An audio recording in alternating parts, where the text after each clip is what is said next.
रात के 12 बज रहे होते हैं।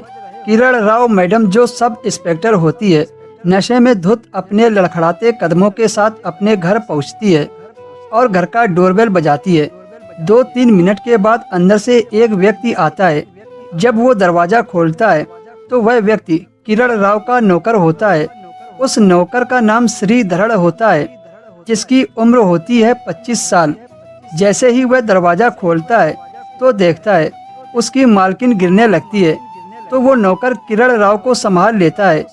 किरण राव मैडम जो होती है वह जाकर उसकी बाहों में गिर जाती है और पूरी तरह से अपने नौकर से चिपक जाती है और उसके बाद अपने नौकर की आंखों में आंखें डालकर कहती है कि मुझे बेडरूम में ले चलो।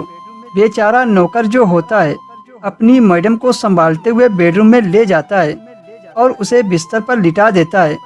और जब नौकर कमरे से जाने लगता है तो किरण राव मैडम जो होती है वह उसका हाथ पकड़ लेती है और नौकर से कहती है, आज रात तुम मेरे कमरे में मेरे बिस्तर पर सो जाओ, मैं बहुत प्यासी हूँ। आज रात तुम वो करोगे जो मैं कहूँगी। श्रीधर उसका नौकर जो होता है यह सुनकर अवाक सा रह जाता है। वह जानता है कि उसकी मालकिन जो है वह इस वक्त काफ़ी नशे में है।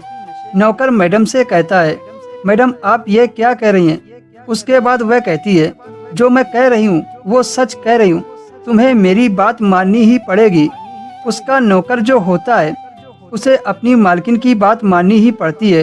वो कहती है, जाओ पहले नहा कर आओ।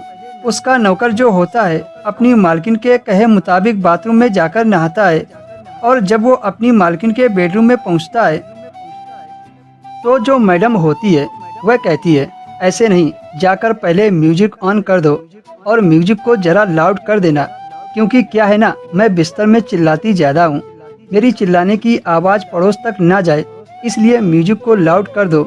और उसके बाद वो कहती है, तुम एक एक कपड़े उतारते हुए मेरे बिस्तर पर आओ। श्रीधर जो होता है वो पालतू जानवर की तरह अपने मालिक का पालन करता है और अपनी मालकिन के साथ वही करता है जो उसकी मालकिन करने को कहती है। वो म्यूजिक को लाउड करके अपने कपड़े निकालते हुए मैडम के बिस्तर पर पहुंच जाता है। उसके बाद उसकी मैडम जो होती है एक भूखे शेर की तरह उस पर टूट पड़ती है और उसके साथ मन मर्जी करने लगती है। नौकर भी ठहरा 25 साल का, वह अपनी भावनाओं पर काबू नहीं कर पाता है और मैडम के साथ शामिल हो जाता है। फिर हवस का गंदा खेल शुरू हो जाता है। दोस्तों, यह खेल सारी रात इसी प्रकार चलता है।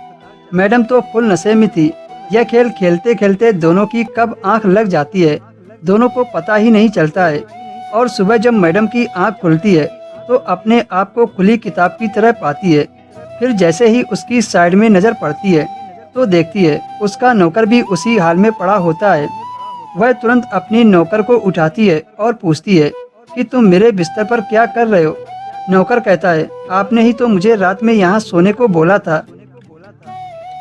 फिर वह पूछती है, तुमने रात में क्या किया मेरे साथ?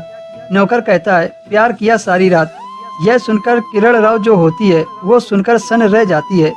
दोस्तों, यह सिलसिला जब एक बार चल पड़ा था तो यह कहानी यहाँ रुकने वाली नहीं थी। इस कहानी का अंजाम जो हुआ था वो आपने कभी सोचा भी नहीं होगा। दोस्तों, अगर इसके आगे की कहानी आपको चाहिए तो कमेंट में पार्ट 2 लिखें।